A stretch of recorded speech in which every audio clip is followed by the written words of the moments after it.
Dear student, आज हम discuss कर लेते हैं कॉल्ड्रेस लॉ के बारे में। इससे पहले हमने variation of molar conductivity for a strong electrolyte and weak electrolyte discuss कर चुके हैं। आज हम डिस्कस करते हैं कॉल्ड्रेस लॉ। तो कॉल्ड्रेस लॉ क्या होता है? Limiting molar conductivity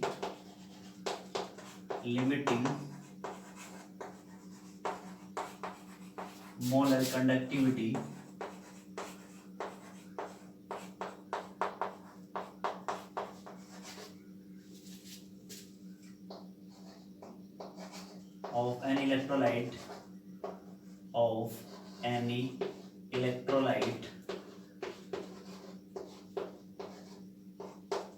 is the summation of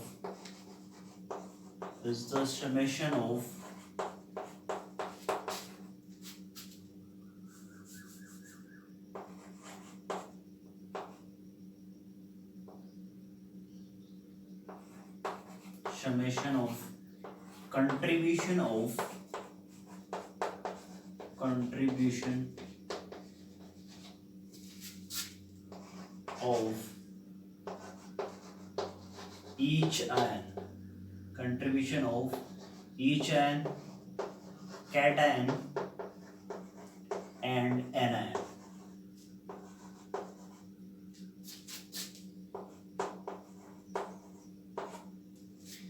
limiting molar conductivity is the, अगर हम बात करते हैं limiting molar conductivity of an electrolyte is the summation of contribution of each ion of that electrolyte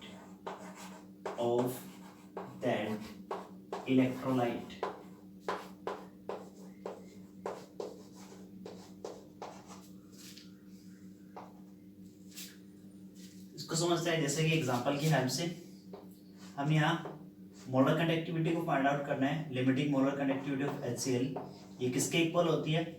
हमने यहाँ बात की है कि उस पर्टिकुलर इलेक्ट्रोलाइट में जितने भी आयंस होंगे एवरी आयंस कंट्रीब्यूट करते हैं उसकी मोलर कंडक्टिविटी में। जैसे यहाँ HCl एक इलेक्ट्रोलाइट है, तो इस इलेक्ट्रोलाइट में इसके जितने भी आयंस होंगे वो सारे के सारे क्या करेंगे? कंट्रीब्यूट करेंगे, चाहे वो कैटायन है या फिर वो एनायन है। जैसे कि हम बात करते हैं limiting molar conductivity of HCl, इसको हम लैम्ब इस तरह से डिनोट करते हैं, इसको कैप से डिनोट करते हैं। Limiting molar conductivity of HCl is equal to the limiting molar conductivity of H plus ion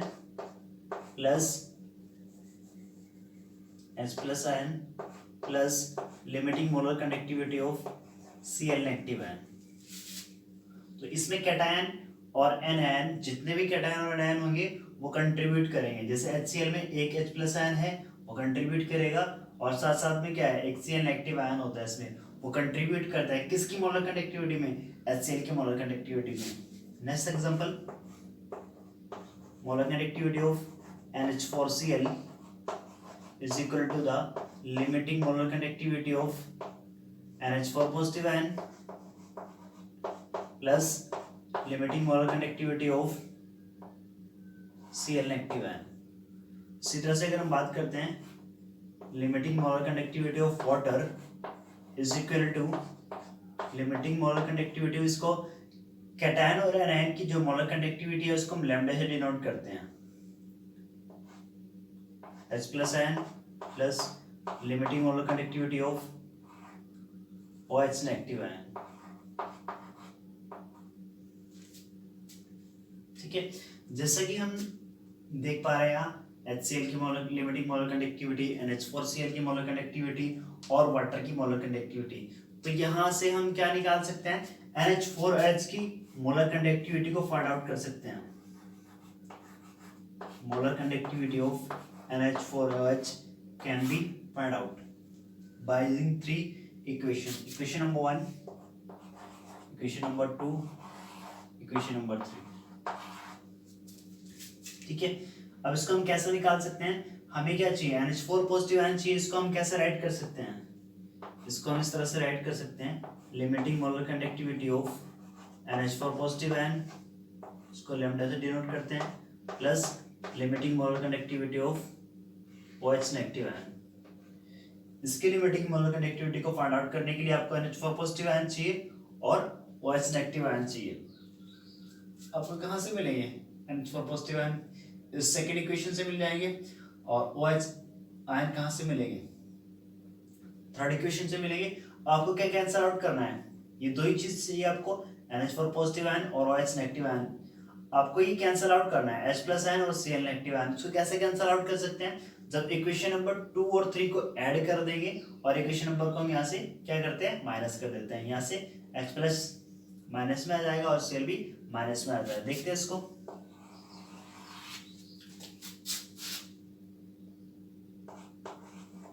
by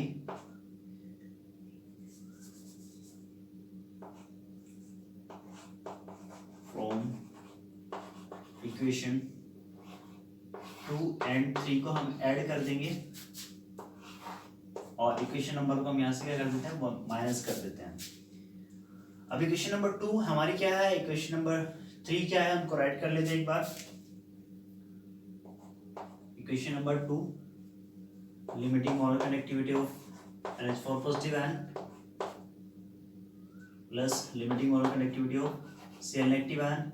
इसी तरह से हम क्या करेंगे, प्लस में equation number 3, limiting molar conductivity of H plus ion plus limiting molar conductivity of OH negative ion.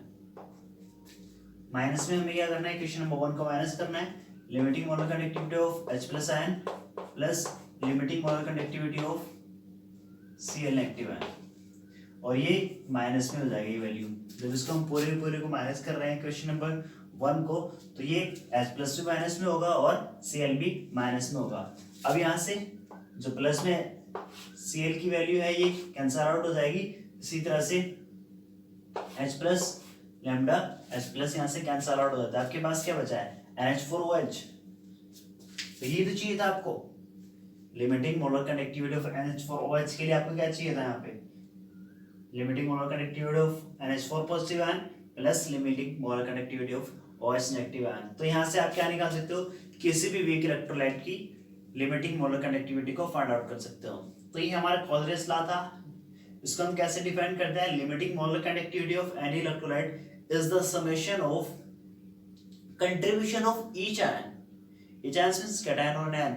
Cation भी contribute करता है इसकी मोलर कंडक्टिविटी में और एनायन भी कंट्रीब्यूट करता है। एग्जांपल की हमने समझ लिया, एग्जांपल की हेल्प से हमने आज समझ लिया इसको।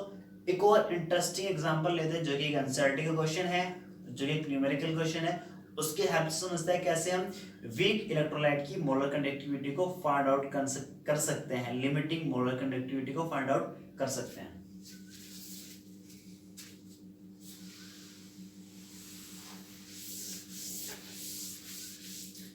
ये इसका एप्लीकेशन पार्ट भी है, कोलरियस लॉ की एप्लीकेशन, कहाँ इसको यूज कर सकते हैं। फर्स्ट यूज का है to calculate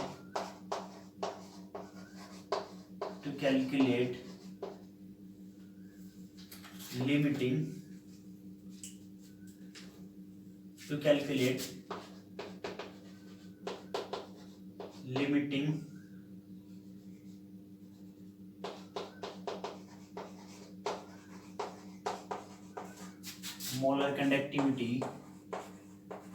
molar conductivity of weak electrolyte।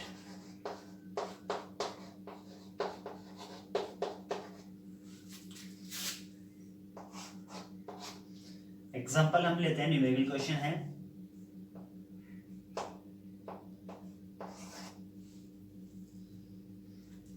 Limiting molar conductivity of NaCl, HCl and sodium acetate CH3CONA are 126.4, 425.9 and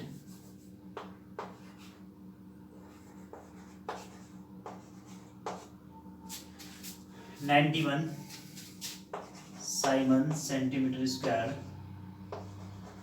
per mole respectively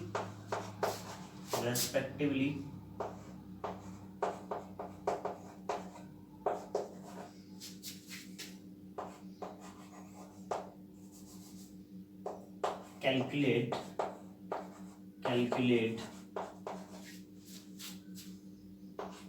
limiting molar conductivity of acetic acid.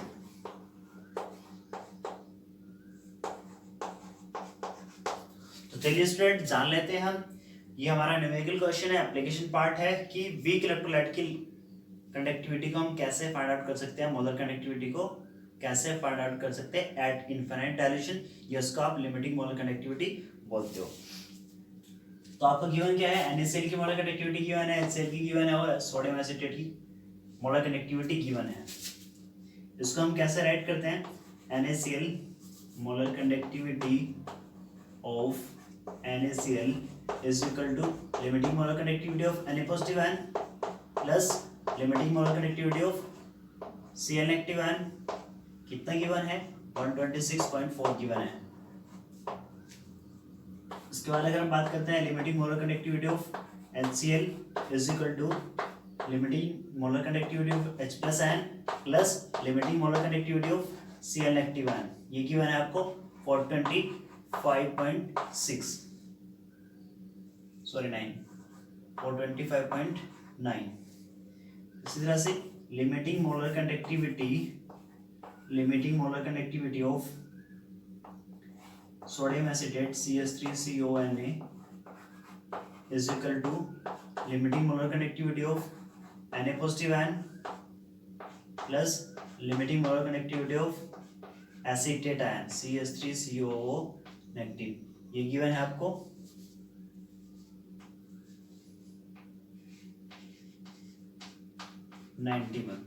7 centimetre square पर मोल।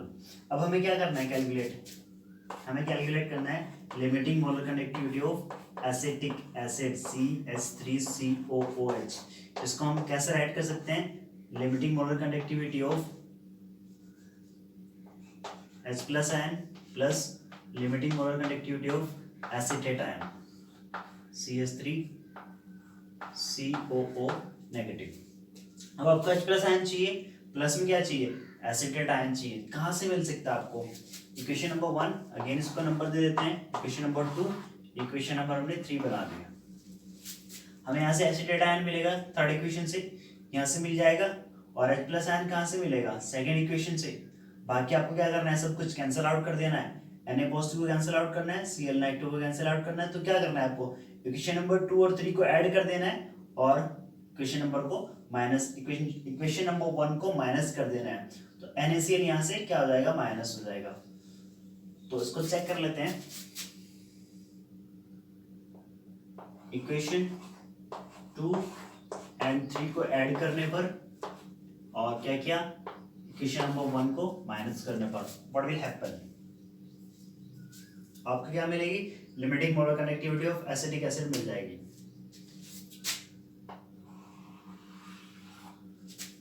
तो limiting molar conductivity of H plus ion plus limiting molar conductivity of acetate ion, ये चाहिए आपको। इसके लिए आपको क्या करना है, इक्वेशन नंबर 2 एंड 3 को ऐड करना है, इक्वेशन नंबर 1 को माइनस कर देना है। इक्वेशन नंबर 2 और 3 हमारी क्या है, इसको नीचे राइट कर रहा हूं, इक्वेशन नंबर 2 एंड 3।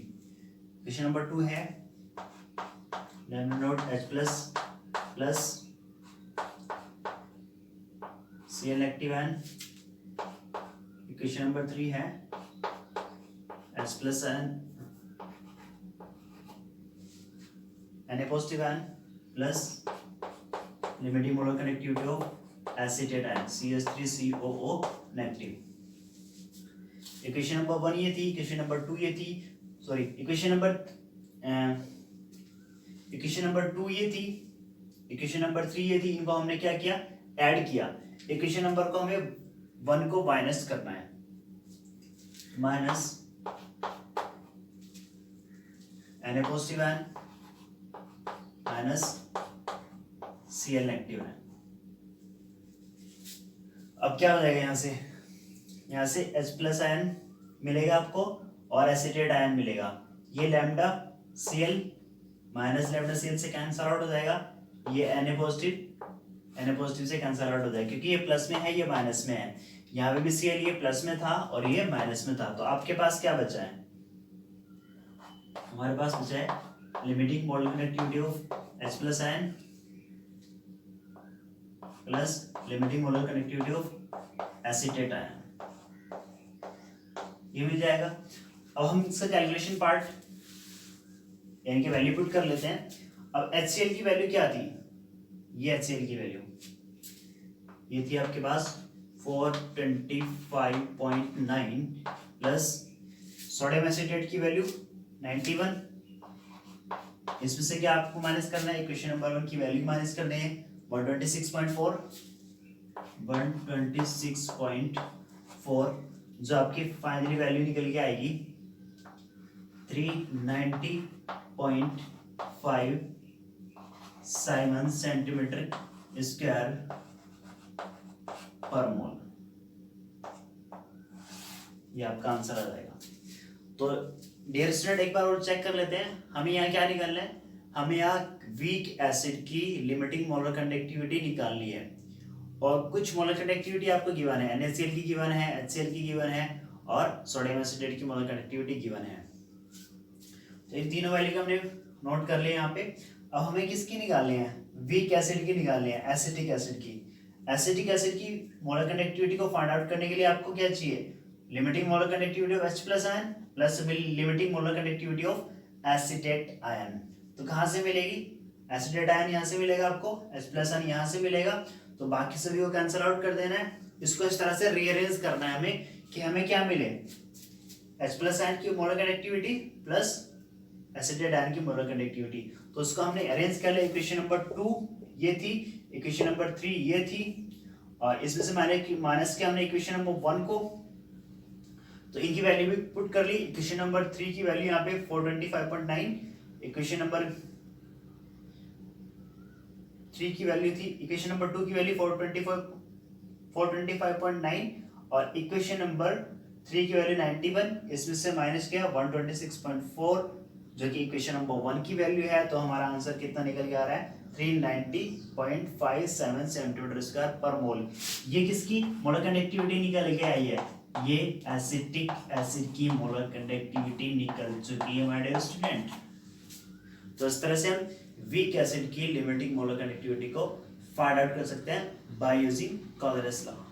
तो जानते हैं बाकी कुछ और एप्लीकेशन किसकी? कॉलरेस लॉ की। एक बार जल्दी से इसका स्क्रीनशॉट लिए या फिर इसको आप नोट कर लीजिए।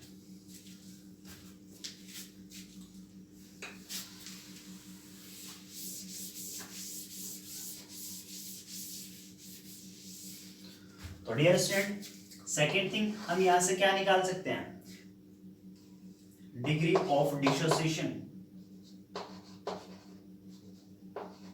डिग्री ऑफ डिसोसिएशन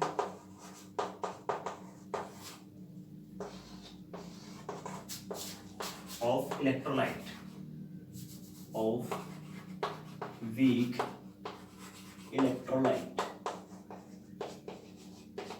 यहां से हम वीक इलेक्ट्रोलाइट की डिग्री ऑफ डिसोसिएशन को फाइंड आउट कर सकते हैं। डिग्री ऑफ डिसोसिएशन अल्फा होती है। इसको हम कैसे निकाल सकते हैं? Molar conductivity of that electrolyte at concentration C divide by limiting molar conductivity alpha. Degree of dissociation for weak electrolyte हम कैसे फाइंड आउट कर सकते हैं? Alpha is equal to molar conductivity at concentration C divide by molar conductivity at infinite dilution, ये जिसको हम limiting molar conductivity बोलते हैं। थर्ड थिंग हम क्या निकाल सकते हैं? Dissociation constant. To calculate dissociation constant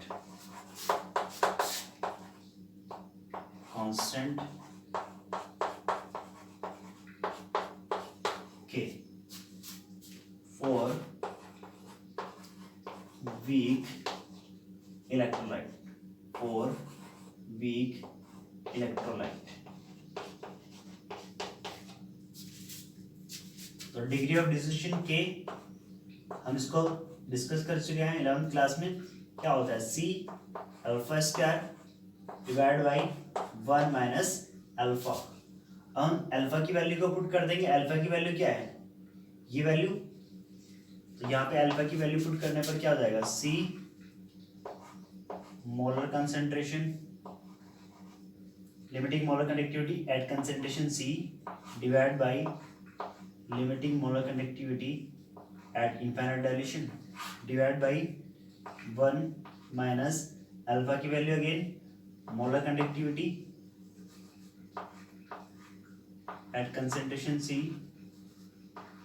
divide by limiting molar conductivity. तो यहां से क्या की वैल्यू को फाइंड आउट किया जा सकता है। तो हमने 3 एप्लीकेशन डिस्कस कर लिया। एक और एप्लीकेशन क्या होती है इसकी डिस्कस कर लेते हैं। 4th एप्लीकेशन,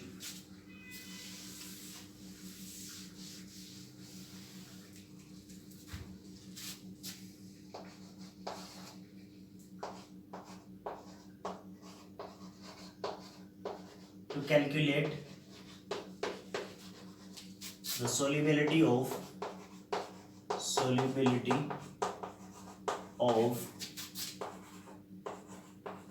sparingly soluble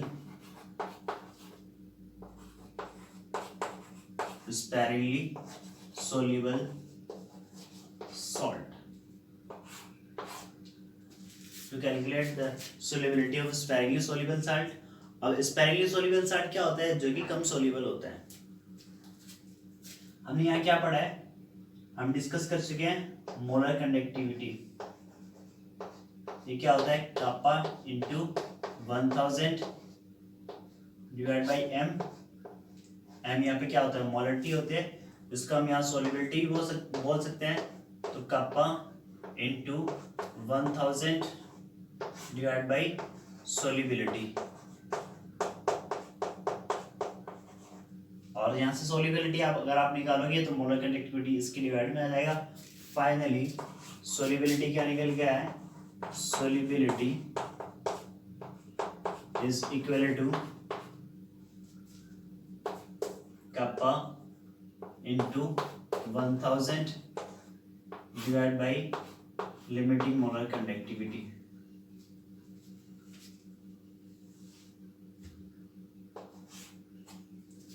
यहां से हम सॉल्युबिलिटी को भी निकाल सकते हैं। तो डियर स्टूडेंट, हमने ये 4 एप्लीकेशन की है। फर्स्ट एप्लीकेशन हमने क्या किया, कॉर्डिनेट्स ला के हम लिमिटिंग मोलर कंडक्टिविटी निकाल सकते हैं वीक इलेक्ट्रोलाइट के लिए। सेकेंड थिंग हम क्या निकाल सकते हैं, अल्फा डिग्री ऑफ डिसोसिएशन निकाल सकते हैं वीक इलेक्ट्रोलाइट के लिए। थर्ड एप्लीकेशन हमने क्या की है, हम यहाँ डिसोसिएशन कांस्टेंट निकाल सकते हैं के for weak electrolyte. Fourth thing हमने यहाँ डिस्कस किया है कि हम कैलकुलेट कर सकते हैं solubility of sparingly soluble salt. तो ये 4 एप्लीकेशन आज के वीडियो में हमने कॉल्स लॉ को डिस्कस किया है। कॉल्स लॉ के साथ साथ उसकी एप्लीकेशन को डिस्कस किया है। एक न्यूमेरिकल क्वेश्चन भी हमने डिस्कस कर लिया यहाँ पे। तो इससे पहली वीडियो में हमने क्या किया था, variation of molar conductivity for strong electrolyte and weak electrolyte with the help of graph. हमने स्ट्रॉन्ग इलेक्ट्रोलाइट की हेल्प से ग्राफ भी बनाया था और वीक इलेक्ट्रोलाइट के लिए भी हमने ग्राफ प्लॉट किया था मोलर कंडक्टिविटी वर्सेस कंसंट्रेशन के बीच। तो गाइस ये वीडियोस अपलोड होती रहेगी, आपको कंटिन्यूअसली इसको देखना है, ठीक है। और जहां भी आपको डाउट हो आप कमेंट कर सकते हो और वीडियो को पॉज करके दोबारा से देख सकते हो, ठीक है। थैंक यू, मिलते हैं नेक्स्ट वीडियो।